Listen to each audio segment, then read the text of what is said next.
उषा के दो बेटे थे, ऋषभ और सुनील। ऋषभ उसका सौतेला बेटा था। उषा हमेशा ही अपने सगे बेटे सुनील को ज्यादा प्यार करती थी। सुनील की शादी हो चुकी थी और ऋषभ की शादी भी निशा नाम की लड़की से हो जाती है। उषा सुनील की पत्नी कीर्ति को ज्यादा प्यार करती थी। उषा एक दिन अपनी बहू कीर्ति के लिए बाजार से साड़ी लेकर आती है। ये लो बहू, मैं तुम्हारे लिए बाजार से साड़ी लेकर आई हूँ। कल पड़ोस में शादी है ना, तो तुम यही वाली साड़ी पहनकर चलना। उषा अपनी बहू कीर्ति से बात कर रही होती है। उसी समय वहां पर ऋषभ आ जाता है। अरे माँ, तुम निशा के लिए साड़ी लेकर नहीं आई? वो भी तो कल हमारे साथ शादी में जाएगी ना। अरे हाँ हाँ, मुझे भी पता है वो भी जाएगी, पर उसके पास तो काफ़ी साड़ी है ना। अभी अभी तो तुम दोनों की शादी हुई है, तो उसी में से कोई साड़ी पहन लेगी ना। ऋषभ ये सब सुनकर उदास हो जाता है। तब निशा कहती है, आप उदास क्यों होते हो? मम्मी जी सही तो कह रही हैं। मेरे पास बहुत सारी साड़ियाँ हैं, तो मैं उन्हीं में से कोई साड़ी पहन लूँगी। वो बात नहीं है निशा। माँ मेरे साथ तो सौतेला व्यवहार करती ही थी, पर मुझे लगता था मेरी पत्नी के साथ वो ऐसा कभी नहीं करेंगी, लेकिन आज उन्होंने तुम्हारे साथ भी वैसा ही व्यवहार किया। ऋषभ उदास होकर अपने कमरे में चला जाता है। वहीं उसकी पत्नी निशा को अपनी सास पर बहुत ज्यादा गुस्सा आ रहा होता है। एक दिन उषा सुनील को कुछ पैसे दे रही होती है। ले बेटा सुनील, ये कुछ पैसे रख ले तू, और इन पैसों से बहू को कहीं घुमा कर ले आ। जी मम्मी जी, जैसा आप कहें। और इतना कहकर सुनील वहां से चला जाता है। मम्मी जी, आपने इन्हें तो कभी पैसे नहीं दिए। आप ऐसे सौतेला व्यवहार कैसे कर सकती हो? अरे बहू, ये तुम किस तरह के सवाल कर रही हो? कोई ऐसा सवाल करता है क्या अपनी सास से? मम्मी जी, मैं जिस दिन से इस घर में आई हूँ, आपने तो मुझे अपनी बहू कभी माना ही नहीं है। हमेशा कीर्ति भाभी के लिए ही सब कुछ लाती हो, मेरे लिए तो कभी कुछ दिया ही नहीं है आपने। क्या मैं जानती नहीं कि आप ऐसा क्यों करती हो? देख निशा, तू अपना काम कर, समझी? मेरे से बहस करने की जरूरत नहीं है तुझे।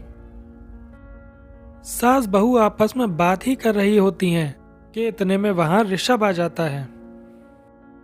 निशा, माँ से ऐसे बात नहीं करते हैं, तुम जाओ अपने कमरे में। हाँ हाँ, मुझे भी इनसे बात करने का कोई शौक नहीं है। इतना बोलकर निशा अपने कमरे में चली जाती है। निशा, तुमने माँ से क्यों झगड़ा किया? क्योंकि आप तो कुछ कहते ही नहीं हो, बस चुपचाप सहते ही रहते हो, तो किसी न किसी को तो आवाज उठानी होगी ना। कोई बात नहीं निशा, तुम गुस्सा मत करो।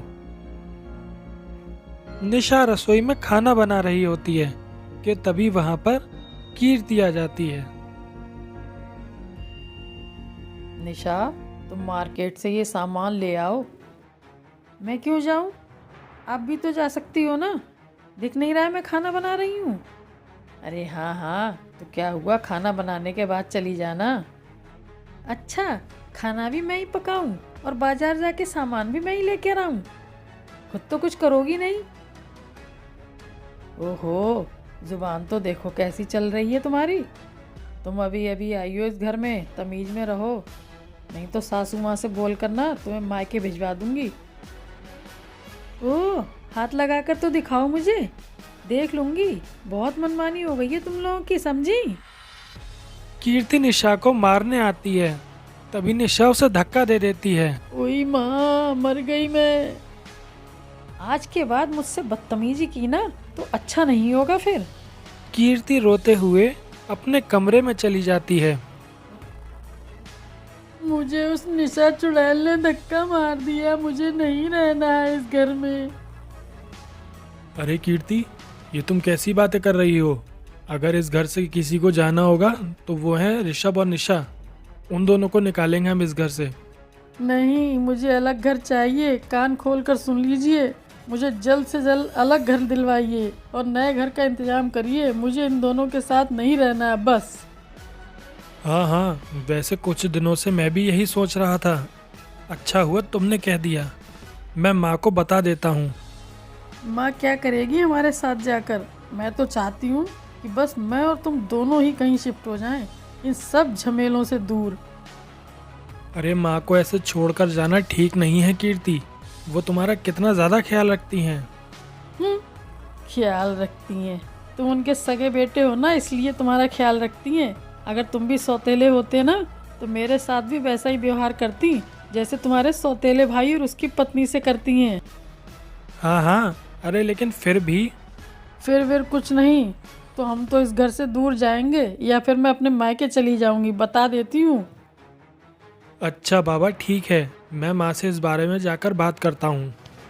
सुनील अपनी माँ से बात करने के लिए उनके पास आता है।